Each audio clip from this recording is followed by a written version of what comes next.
हमारी प्यारी loyal YouTube family के सभी भाइयों को आरके की तरफ से राम राम सा और खम्मा घड़ी।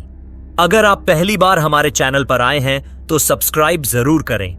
यहां हर कहानी डर से भरपूर होगी जो आपको अंदर तक हिलाकर रख देगी। आज आपके साथ एक बेहतरीन कहानी पेश कर रहा हूं। चलिए शुरू करते हैं हमारी नई कहानी को। शाम के ठीक 5 बजे थे। मयूर विहार की एक पुरानी बिल्डिंग के नीचे एक काली स्विफ्ट कार खड़ी थी। छत पर एक मोटा बैग रस्सियों से कसकर बंधा हुआ था। कार के अंदर 3 दोस्त बैठे थे। हंसी ठहाकों की गर्माहट गूंज रही थी। ड्राइवर सीट पर था राहुल। आंखों पर काला चश्मा, ठोड़ी पर हल्की दाढ़ी और चेहरे पर एक सीरियस सी मुस्कान। उसके बाजू में बैठा था विक्की, गले में सफेद तौलिया, हाथ में नमकीन मूंगफली और मुंह से लगातार बकबक। पीछे बैठा सौरव, गर्दन सीट पर टिकाए, कान में ईयरफोन घुसेड़कर बाहर के पहाड़ों की तरफ देख रहा था। विक्की मूंगफली चबाते हुए, भाई राहुल, शादी हिमाचल में है, तू हमें नेपाल तो नहीं ले जा रहा? ये कौन सा रास्ता पकड़ा है? राहुल सड़क पर नजरें गड़ाए मुस्कुराते हुए कहता है, देख भाई, अपन गूगल मैप के सहारे से जा रहे हैं। गूगल भटकेगा तो तू भी भटकेगा। चुपचाप गाने चला। सौरभ ने पीछे से आवाज लगाते हुए, राहुल एक बात सुन, छोटा वाला रास्ता पकड़ना जो मनाली के पास से जाता है, वरना रात हो जाएगी, फिर तुझे ही गाड़ी चलानी पड़ेगी पूरी रात। विक्की हंसते हुए पलट कर देखता है, ओए, लड़की तेरे लिए सज रही है क्या जो इतनी जल्दी है तुझे? तीनों हंस पड़ते हैं। कार धीरे धीरे हाईवे पर चढ़ती है। रेडियो में किसी पुराने हिमाचली लोकगीत की धीमी धुन बज रही है। दिल्ली की गर्द धूल अब पीछे छूट रही है। हवा में अब एक ठंडक सी है और खिड़कियों से बहती हवा कपड़ों से टकराकर चेहरों को छू रही है। राहुल ड्राइविंग करते करते बीच बीच में रियर मिरर से साथियों को देखता है और हल्के से मुस्कुरा देता है। विक्की अपने फोन का कैमरा ऑन करके लगातार फोटो खींच रहा है। विक्की ने हंसते हुए, अरे सुनो, ये वाली फोटो इंस्टाग्राम पर डालूंगा, कैप्शन रहेगा, Bros on the road. Saurabh अपनी आंखें बंद करते हुए कहता है, डाल ले भाई, पर हैशटैग में लिखना, जल्द ही भूत बनेगा। राहुल ने हंसकर कहा, मत चिढ़ा यार इसे, ये बचपन से ही डरपोक है, इसका दिल बहुत कमजोर है। ठीक तो उस लेडी से बचपन से देखता आ रहा हूं, भूत के नाम से बहुत डरता है ये। सौरभ धीरे से आंख खोलकर, भूतों से नहीं डरता, पर पहाड़ों की रातें खाली नहीं होती, वहां कुछ ना कुछ जरूर होता है। विक्की झट से बोलता है, अरे छोड़ना बाबा सौरभ, शादी में जा रहे हैं, शमशान में नहीं। सड़क पर अब गाड़ियों की आवाजें कम थीं और जंगल की सरसराहट सुनाई देने लगी थी। सौरभ ने धीरे से कहा, राहुल आगे कोई ढाबा मिलेगा क्या? यार चाय पीने का बहुत मन है, अगर कोई ढाबा मिले तो गाड़ी को रोक लेना।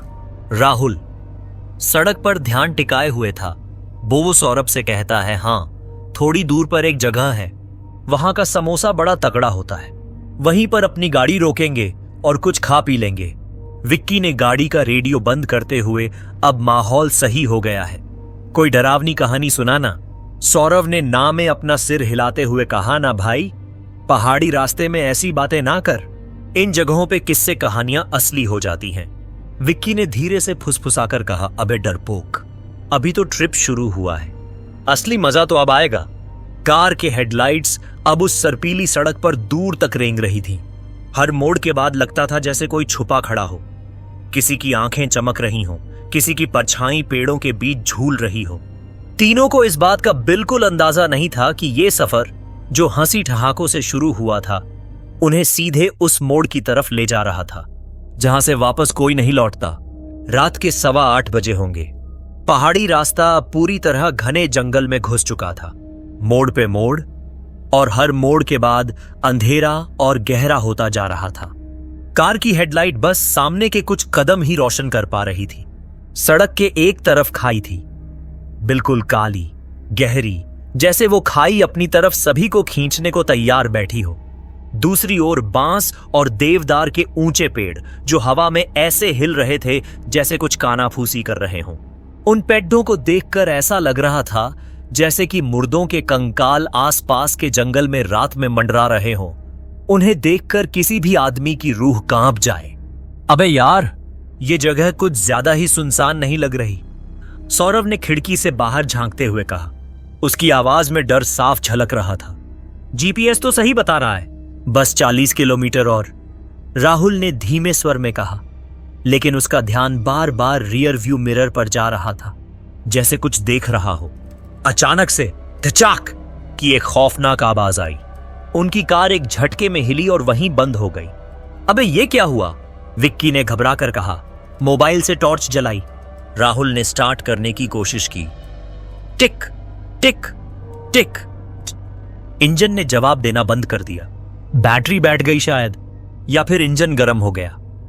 विक्की अपने आसपास चारों तरफ देखता है, पर चारों तरफ सिर्फ वीरान जंगल, और जंगल में से आती हुई खौफनाक की साए साए की आवाज और पत्तों की सरसराहट के अलावा वहां पर कुछ नहीं था।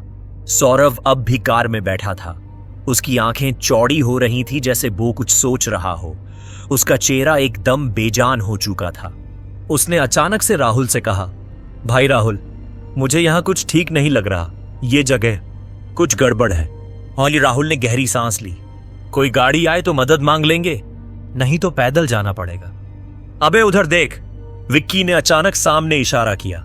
सड़क से कुछ दूर पेड़ों के पीछे से हल्की सी लाल रोशनी टिमटिमा रही थी, जैसे कोई लालटेन हो। चलो देख लेते हैं, शायद कोई ढाबा हो, राहुल ने कहा। गाड़ी लॉक कर दी। पागल हो क्या? रात के टाइम जंगल में भटकने का आइडिया अच्छा नहीं है, सौरभ ने पीछे से चिल्लाकर कहा। अबे डरपोक, तू बैठ यहीं, हम देखते हैं, विक्की बोला और टॉर्च लेकर आगे बढ़ गया। राहुल और सौरभ भी उसके पीछे पीछे चल पड़े। जमीन पर सूखे पत्ते थे जो हर कदम पर चटक रहे थे। कहीं कहीं कीचड़ था जिसमें पैर धंसने जैसा लगता। हवा अब भारी लगने लगी थी, जैसे सांस लेना भी बहुत मुश्किल हो रहा हो। राहुल आगे आगे चला जा रहा था। उसका चेहरा सख्त था और उसकी आंखें एकदम चौकन्नी थीं, जैसे कि बॉडी इस जंगल के हर खतरे से अच्छी तरह वाकिफ हो। विक्की बीच में चल रहा था। वो टॉर्च इधर उधर घुमाते हुए जंगल में हर चीज को अच्छी तरह देख रहा था, लेकिन अब उसके मजाकिया चेहरे पर भी एक अनजाना सा डर था। सौरभ पीछे पीछे चल रहा था। उसकी चाल अनमनी थी और नजरें हर तरफ घूम रही थीं। कुछ ही मिनटों में वे झाड़ियों को पार कर गए। सामने एक पुरानी लकड़ी की झोपड़ी खड़ी थी। उसकी छत टेढ़ी थी और दीवारें धंसी हुई थीं, जैसे कई सालों से उस झोंपड़ी की किसी ने देखभाल नहीं की हो। उस घर के बाहर एक लालटेन टंगी थी और वो जल रही थी। कोई यहां रहता है क्या? और विक्की फुसफुसाया। राहुल ने विक्की से कहा, इतने खौफनाक जंगल में यहां पर कौन रहता होगा? कहते हुए राहुल की आवाज भी अब धीमी हो गई थी। तभी झोपड़ी के अंदर से आवाज आई, घर घर हर, जैसे कोई बूढ़ा आदमी खर्राटे लेते हुए कुछ बड़बड़ा रहा हो, या जैसे कोई सांसें खींचने की कोशिश कर रहा हो। तीनों ठिठक गए। नहीं भाई, ये सही जगह नहीं है, चलो वापस। सौरभ पीछे मुड़ा ही था कि अचानक से फुस की आवाज के साथ लालटेन बुझ गई। पूरा इलाका एक पल में काला हो गया। अब वहां ना तो किसी की कोई हलचल थी और ना ही कोई आवाज आ रही थी। बस तीनों की सांसें बहुत तेज चल रही थीं। सौरभ अब कांप रहा था। विक्की की आंखें टॉर्च की रोशनी में चमक रही थीं, लेकिन अब उसके चेहरे पर खौफ साफ झलक रहा था।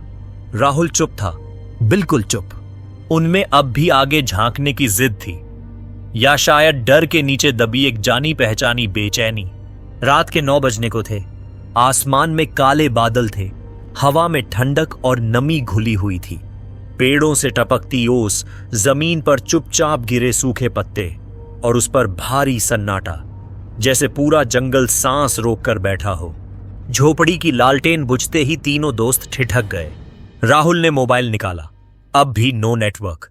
उसने गहरी सांस ली और बोला, यहां रुकने से अच्छा है, चलो आगे बढ़ते हैं, शायद कोई गांव मिल जाए। सौरभ की आवाज कांपी, अगर कोई जानवर मिल गया तो? या कुछ और? विक्की हंस पड़ा, अबे हर चीज में भूत ही दिखता है तुझे, चल चुपचाप। ज्यादा सोच मत। टॉर्च जलाए तीनों कच्चे रास्ते पर बढ़ने लगे।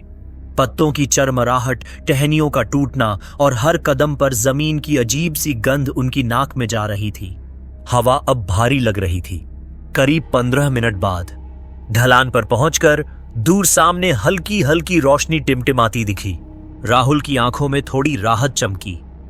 लगता है कोई गांव है, देख वो बल्ब जैसा कुछ दिख रहा है। बट विक्की ने कदम तेज किए। हाँ, वहीं चलो, शायद फोन भी लग जाए वहां।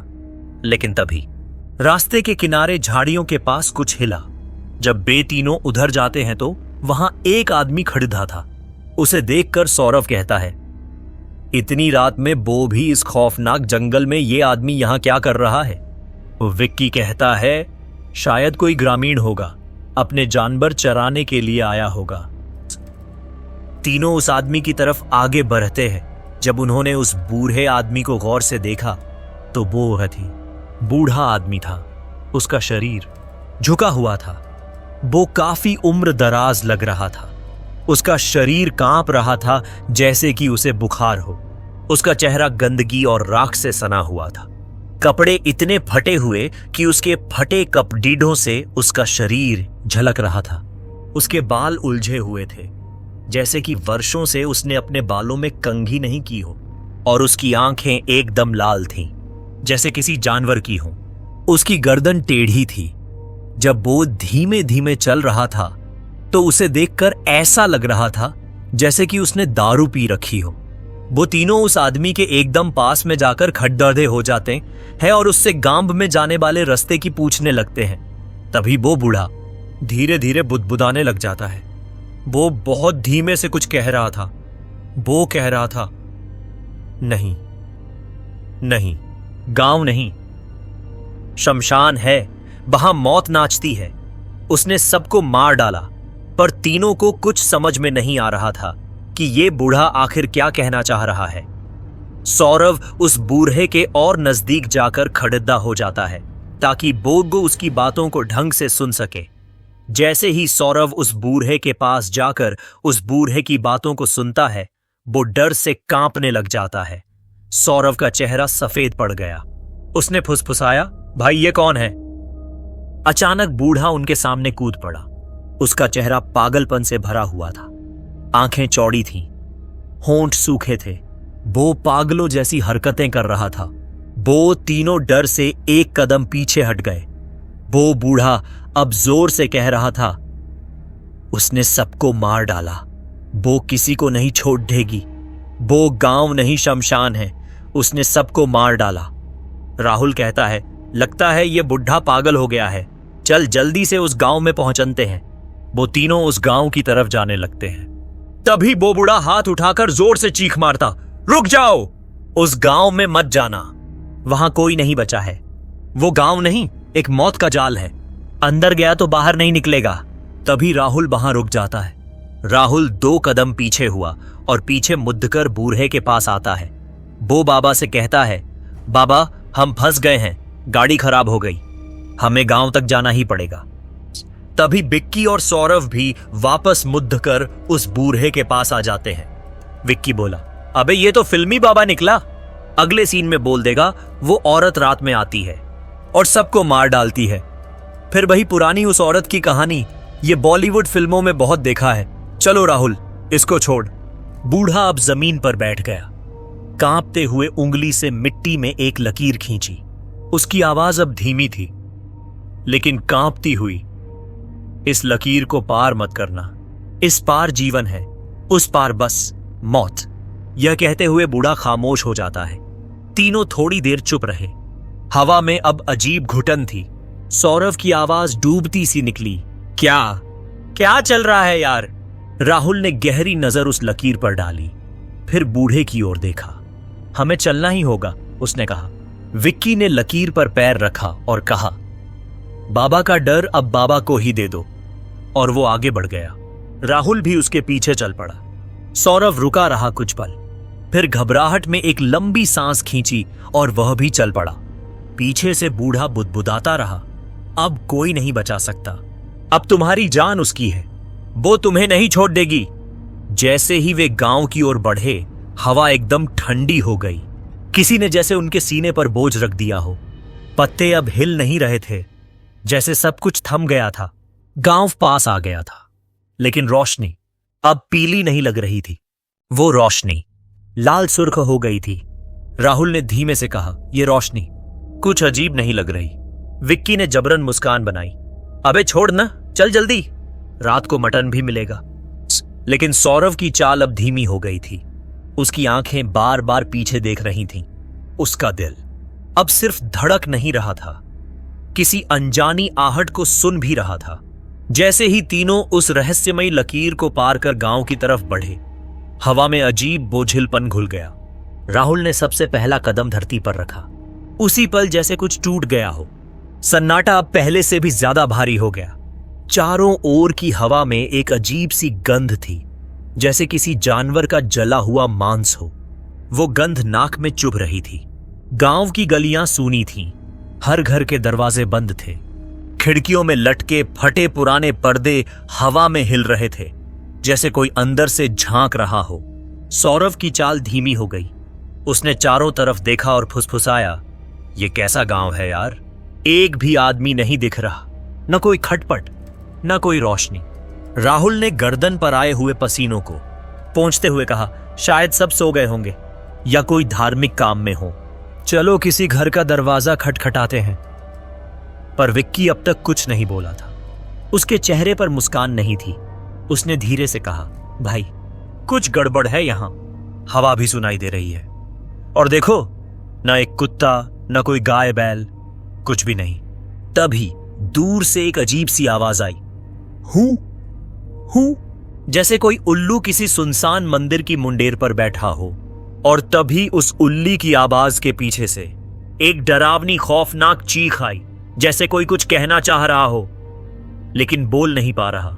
सौरव अचानक रुक गया। उसने कांपते हुए कहा, उधर देखो, वो पेड़ के पास कोई है। राहुल और विक्की दोनों उधर घूमे। वहां उन्हें चांद की थोड़ी सी धुंधली रोशनी में कुछ दिखाई दिया। वहां एक औरत खड़ी थी। उसने एक पुराना फटा हुआ लाल घाघरा पहना हुआ था। उसके पांव नंगे थे। उसके बाल उलझे हुए थे, जैसे महीनों से धुले नहीं। चेहरा पेड़ के पीछे आधा छुपा था, लेकिन उसकी आंखें सीधी, ठंडी और बिना पलक झपकाए उनकी तरफ देख रही थीं। राहुल की सांस अटक गई। विक्की ने होंठ चबाते हुए कहा, कहीं ये कोई पागल औरत तो नहीं। सौरव पीछे हटने लगा। उसकी आवाज कांप रही थी। वो औरत हिली तक नहीं, बस उनकी तरफ देखती रही। उसकी आंखों में कुछ अजीब सा था। तीनों धीरे धीरे पेड़ की ओर बढ़े। उनके जूतों की आवाज अब मिट्टी पर चटक चटक कर रही थी। जब वे तीनों उस पेड़ के पास पहुंचे और देखा, तो अब वहां कुछ नहीं था। वहां पर अब सिर्फ टूटी डालियां, सूखी मिट्टी थी और एक लाल रंग की पुरानी चुन्नी मिट्टी में आधी गड़ी हुई। विक्की ने डरते हुए कहा, अबे यार, वो कहां गई? हवा में उड़ गई क्या? राहुल ने तुरंत कहा, हम सब ने देखा था उसे, ये कोई वहम नहीं था। तभी गांव की दूसरी ओर से एक चीख गूंजी। वो एक औरत की चीख थी। बचाओ। वो चीख कोई साधारण चीख नहीं थी। ऐसा लग रहा था जैसे कोई जबरदस्ती किसी का गला नोच रहा हो और अंदर से चीख फूट रही हो। सौरव वहीं जमीन पर बैठ गया।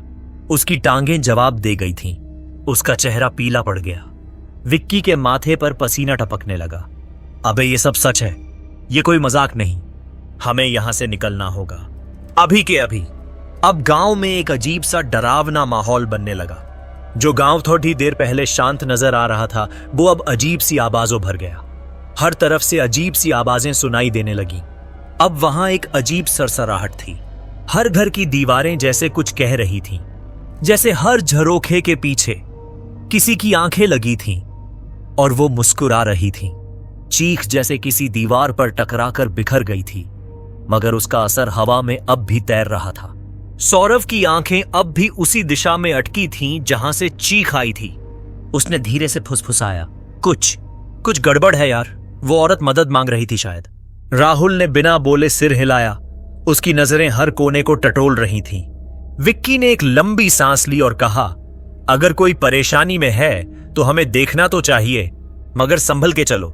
तीनों आगे बढ़े। चारों तरफ सन्नाटा था, जैसे पूरा जंगल उनके हर कदम को गिन रहा हो। सूखी पत्तियां चरमराईं, कहीं से झींगुरों की मध्यम आवाज आने लग रही थी और बीच बीच में झाड़ियों से कोई रहस्यमयी सरसराहट। सौरभ ने झाड़ियों की ओर से इशारा किया। उधर देखो, कुछ है। वहां सामने एक टूटी फूटी हवेली खड़ी थी। उसकी दीवारें जगह जगह से उधड़ी हुई थी, ईंटों में दरारें आई हुई थी और उन ईंटों पर ऊपर तक काई चढ़ी थी। छत आधी गिरी हुई, एक खिड़की बिना कांच की थी, जैसे किसी ने जानबूझकर उसे खुला छोड़ दिया हो। दरवाजा टेढ़ा लटक रहा था। जब हवा एक तेज झोंका आता तो वो दरवाजा हवा से खटखटा रहा था। राहुल ने गले को साफ किया, मगर उसकी आवाज कांप गई। उसने कांपते हुए कहा, इसमें कुछ तो है। उस चीख का रुख भी यही था। सौरभ ने लपक कर दरवाजे को धीरे से धक्का दिया। चक चक चक की आवाज के साथ वो दरवाजा खुल गया। वो तीनों उस हवेली में घुसे। तभी उस हवेली एक कमरे के भीतर से किसी के कुछ चबाने की आवाज आई। वो आवाज कुछ इस तरह की थी जैसे सूखी लकड़ी पर चाकू रगड़ने पर जो आवाज आती है। तीनों वहीं रुक गए। विक्की की आवाज अब धीमे कंपन में थी। ये आवाज किस चीज की है यार? सौरभ ने हिम्मत करके दरवाजा और खोल दिया। भीतर घुप्प अंधेरा था। बस दरारों से छनती चांदनी अंदर झांक रही थी और उस चांदनी के बीच वो चीज बैठी थी। वो एक औरत थी। उसकी झुकी कमर, बिखरे बाल, बदन की जगह सिर्फ हड्डियां, जैसे कोई सूख चुकी लाश चलती फिरती हो। उसकी आंखें गड्ढों में धंसी थीं, लेकिन नीले रंग की एक अजीब चमक से चमक रही थीं, जैसे अंदर से आग जल रही हो। उसका मुंह खून से भरा था। उसके गालों पर सूखा हुआ खून लगा था। ठुड्डी से बहता ताजा खून बह रहा था। कुल मिलाकर वो औरत नहीं बल्कि एक डायब थी। उस भयानक सीन को देखकर किसी की भी सांस हलक में अटक जाए। तभी उन तीनों ने देखा कि उस डायन के सामने एक कटे हुए सिर वाला थाल रखा था। उस थाल में एक औरत का सिर था और थाल के आसपास मांस के टुकड़े बिखरे हुए पड़ी डिडेड थे। वो उसी का मांस धीरे धीरे खींचकर खा रही थी। वो उस औरत के हर मांस के निवाले को वो जीभ से चाटती, दांतों से मरोड़ती और फिर उसकी हड्डियों को चबा चबा कर खा रही थी। उसके खाने की आवाज पूरी हवेली में गूंज रही थी। वो डायन चक चक चक की आवाज के साथ उन हड्डियों को चबा चबा कर खा रही थी। कमरे के कोने में वही औरत का शरीर पड़ा था। उस औरत के बाल खून से लथपथ थे और जमीन पर खून की धार बहकर जमीन पर इधर उधर फैल रही थी। सौरभ की सांस भीतर ही अटक गई। उसने मुंह ढक लिया, पर चीख निकल ही गई। वो उल्टियां करने लगा। ओ मां, ये क्या देख रहे हैं हम? विक्की पीछे हटते हुए बोला। भूत है ये या शैतान? ये तो इंसान नहीं हो सकता। राहुल कांपते हुए फुसफुसाया। ये जिंदा है। वो हमें देख रहा है। वो आदमखोर डायन अब उनकी तरफ देखने लगी। उसने धीरे से सिर उठाया, बिना पलक झपकाए लाल आंखों से उन तीनों को घूरने लगी।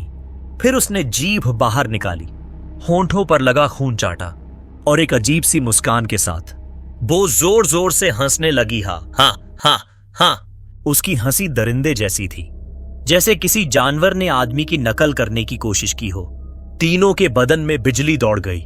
भागो, राहुल चीखा। तीनों उल्टे पांव भागे। उन्होंने लात मारकर दरवाजा खोला और उस वीरान जंगल की ओर दौड़ पड़े। उन्होंने जंगल की झाड़ियां, कांटे, सूखे तने कुछ भी नहीं देखा, बस दौड़ते रहे। और पीछे से अब भी वही डरावनी हंसी आ रही थी। वो हंसी धीरे धीरे तेज होती जा रही थी। वो तीनों जंगल में भागे जा रहे थे, पर वो हंसी धीरे धीरे उनके पास आती जा रही थी, जैसे कि वो डायन अब उनके नजदीक हो। उन्हें अब लग रहा था कि वो डायन अब खुद उनके पीछे दौड़ रही है।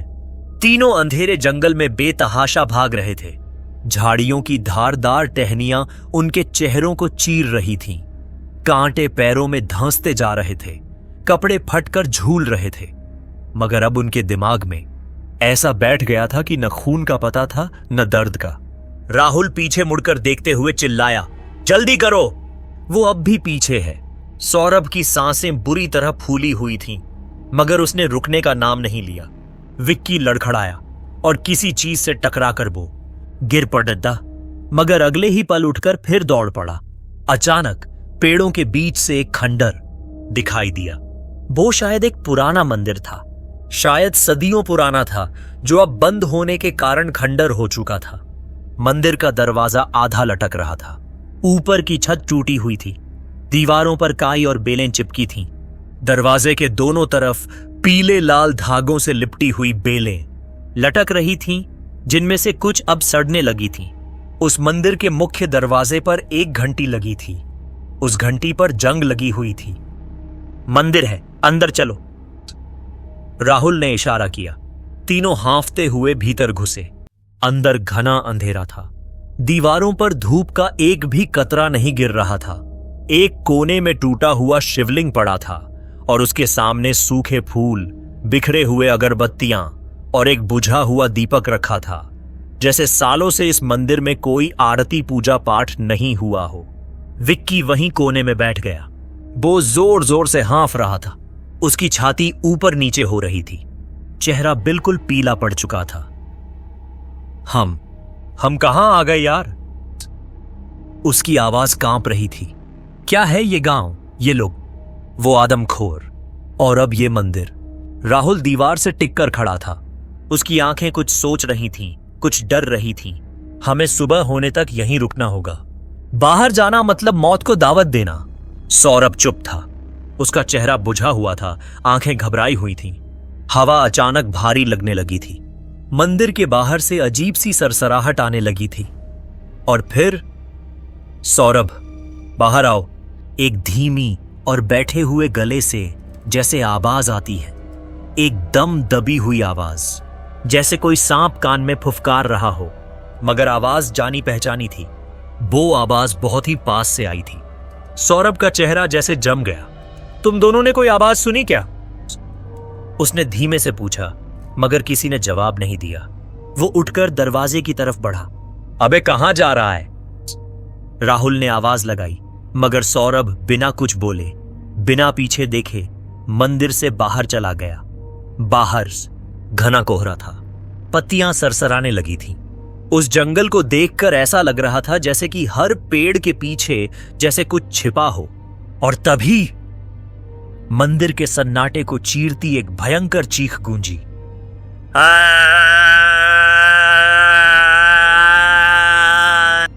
चीख इतनी खौफनाक, इतनी गहरी थी कि मंदिर की दीवारें तक थर्रा उठीं।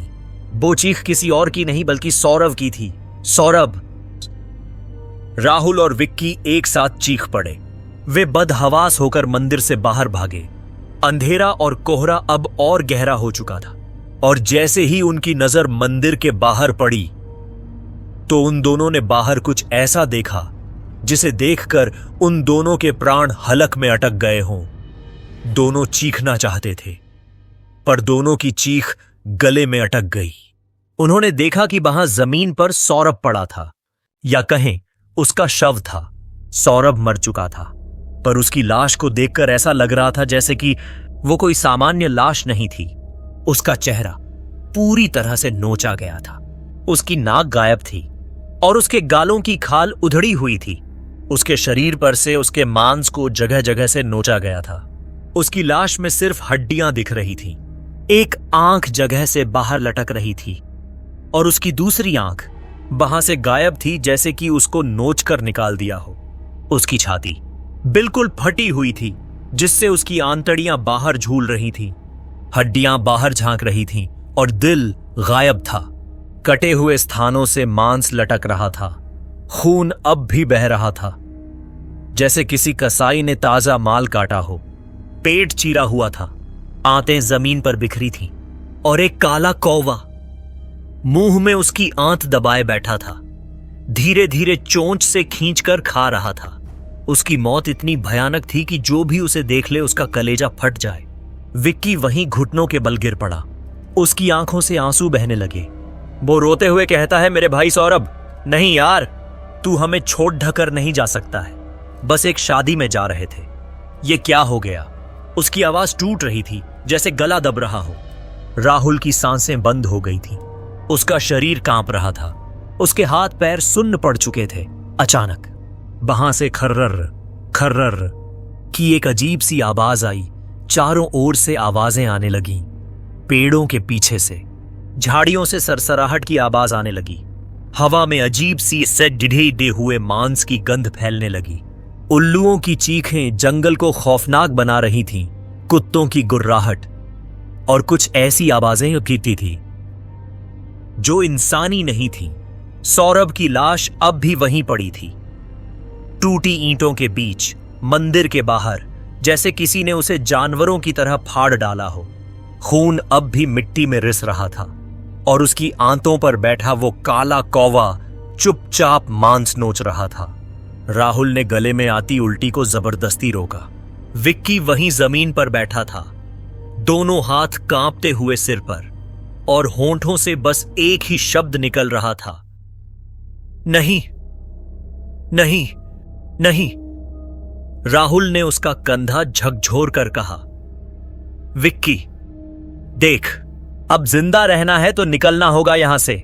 सौरभ गया, अब हमारी बारी है। ये विक्की ने पानी भरी आंखों से देखा। कहना कुछ चाहता था लेकिन जबान साथ नहीं दे रही थी। पास ही कहीं झाड़ियों में कुछ हिला। एक सूखी टहनी की चटाक से जैसे पूरी हवा कांप गई। राहुल ने एक बार फिर चारों ओर देखा। अंधेरा अब और घना हो गया था।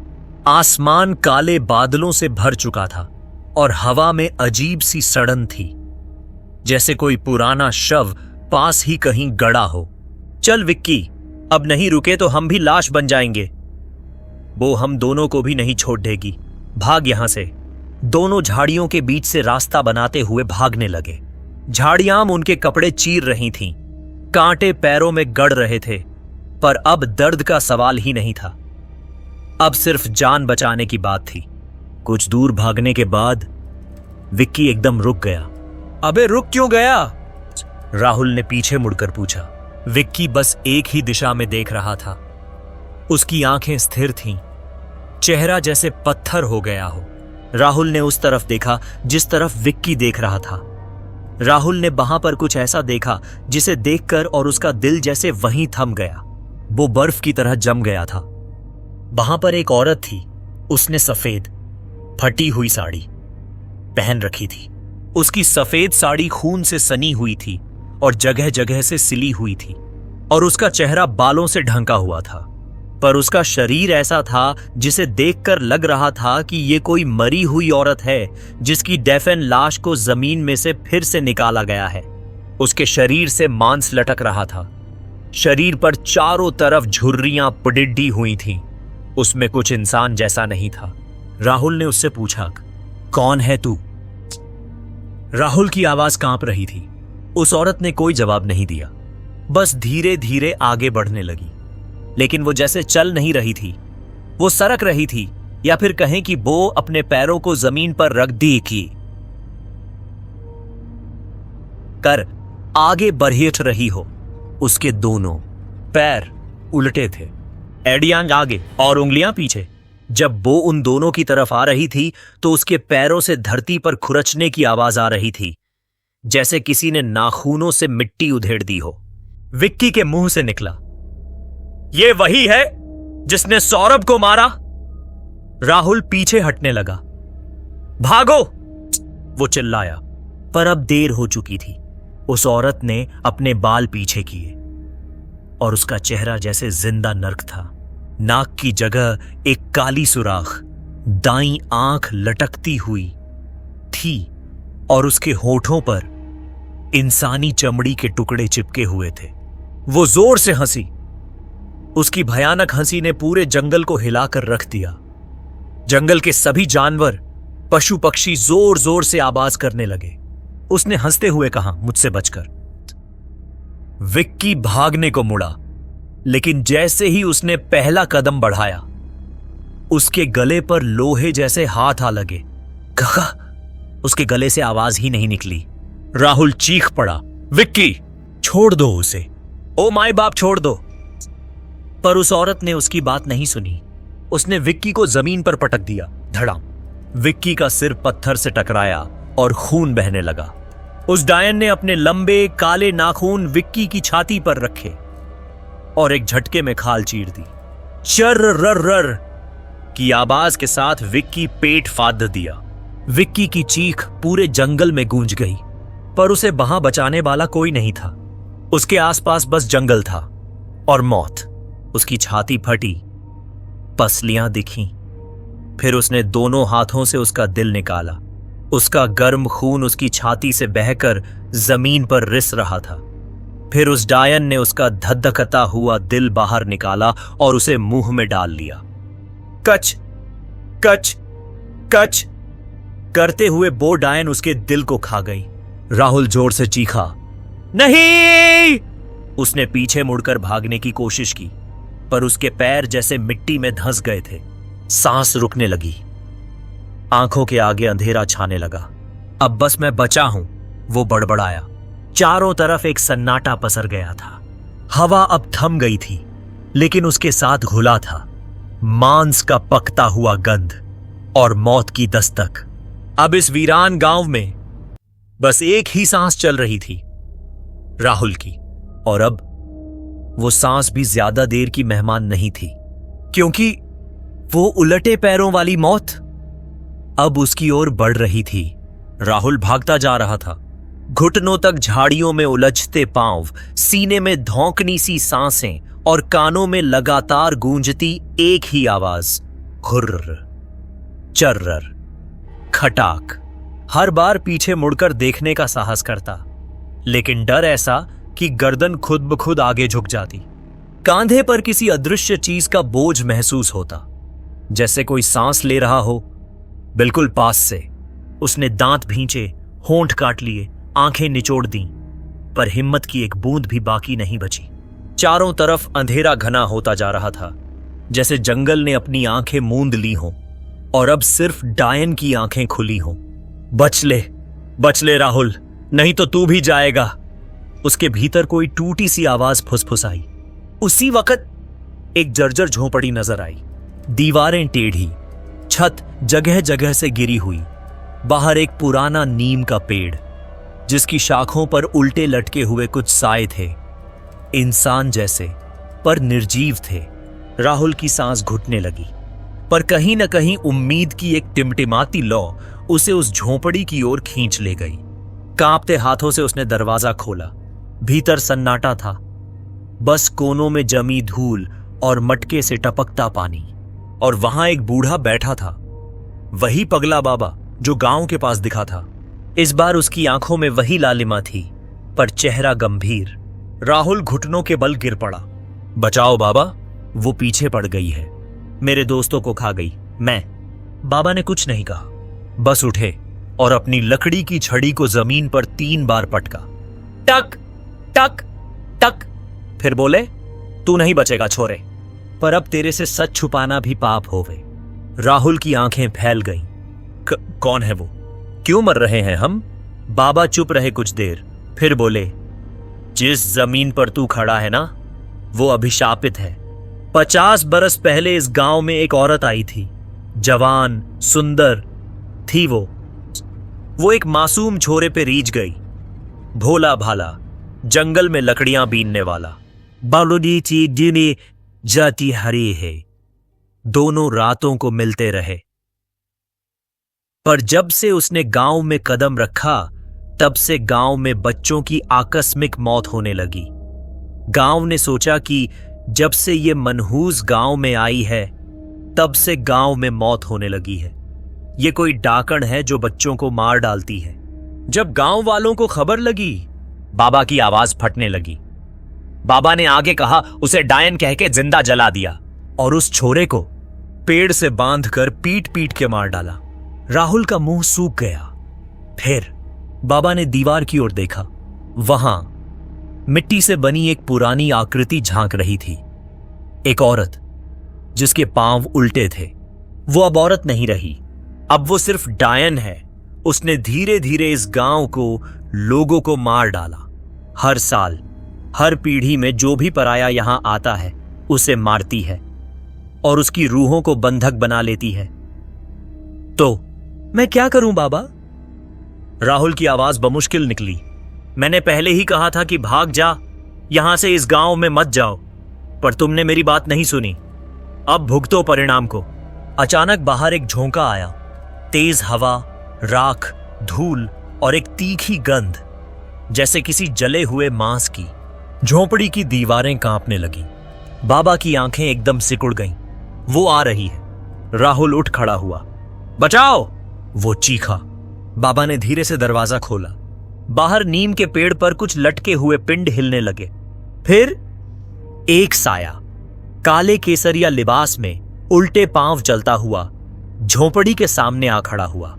चेहरा नहीं दिखा, बस बाल लंबे, बिखरे और गीले जैसे खून में डूबे हों।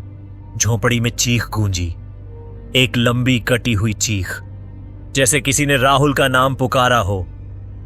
और फिर सब कुछ सन्नाटे में गुम हो गया। राहुल की सांस अब गले में अटकी हुई थी। पगला बाबा की बातों ने उसका सीना जकड़ लिया था, जैसे भीतर कुछ टूटा हो। कोई सच्चाई नुकीले पत्थर की तरह दिल में धंस गई हो। झोंपड़ी के बाहर अब सन्नाटा नहीं था। नीम की डालियां कांप रही थीं, हवा में राख की बू थी और हर झोंके के साथ एक साया झलक जाता। अब कोई रास्ता नहीं। राहुल बुदबुदाया, लेकिन एक आवाज भीतर से फूटी, बचना है तो भाग, बस भाग। फिर बाबा ने एक ताबीज उसे दिया और कहा, जब तक ये मेरे पास था तब तक मेरा बोर्ड आयन कुछ नहीं बिगाड़ सकी, ब्यादा सकी। मेरी जिंदगी वैसे भी कुछ दिनों की बची है। तू ये ताबीज पहन ले, बोडायन तेरा कुछ नहीं बिगाड़ दह पाएगी, और भाग जा यहां से। उसने कांपते पैर संभाले। सांस अब भी लड़खड़ा रही थी, पर कदम चल पड़े। झोंपड़ी के दरवाजे से बाहर झांका, कोई नहीं था। फिर एक झटका सा महसूस हुआ, जैसे किसी ने पीठ पर हाथ रखा हो, पर राहुल पलटा नहीं। नहीं देखूंगा। वो झाड़ियों को चीरता हुआ भागता रहा। खून से सने पैर, कांटों से फटे कपड़े और कानों में गूंजती एक आवाज, राहुल रुक जा। पर राहुल नहीं रुका, न पीछे देखा, न सांस ली। कांटों में फंसकर जब वो गिरा तो एक पल को उसके सामने वही बूढ़ा बाबा आ खड़ा हुआ, पर इस बार वो हवा में था। आंखें सूनी, चेहरा राख जैसा सफेद। तू भाग सकता है, पर साया तेरे साथ जाएगा। गांव को भूल जा, नहीं तो तू जीते जी मर जाएगा। राहुल ने उस पर पत्थर फेंक दिया और आंखें बंद कर दौड़ता रहा। जब सूरज की पहली किरण उसके माथे पर पड़ी तो वो जंगल से बाहर निकल चुका था। कुछ दिन बाद राहुल अपने घर पहुंचा, पर वो राहुल नहीं रहा था। चेहरा सूखा, आंखों के नीचे काले गहरे घेरे और होंठ जैसे हर समय कुछ कहना चाहते हों, पर जुबान बंद हो। मां ने पूछा, बेटा कहां था तू? पर राहुल कुछ नहीं बोला, बस गले लग गया। हर रात वो चुपचाप खिड़की से बाहर झांकता, हर परछाई को गौर से देखता, हर नींद में डर कर जागता। उसे अब भी लगता पीछे कोई चल रहा है। गांव की ओर वहीं पुराना नीम का पेड़, अब भी उसकी शाखों पर सड़े कपड़े लटके हुए थे। झोंपड़ी बंद थी, पर उसके भीतर से रातों में कुछ सरकने की आवाज आती। कोई कभी कभी देखता था एक परछाई, एक औरत की, उल्टे पांव, जो पेड़ के चारों ओर घूमती थी। गांव के बाहर अब एक पुराना बोर्ड टंगा है, यहां प्रवेश निषेध है, खतरा है, मौत है। लेकिन कोई नहीं जानता कि उस बोर्ड के पीछे अब भी वो सांसें चलती हैं, वो साया जिंदा है और उसकी भूख अब भी अधूरी है।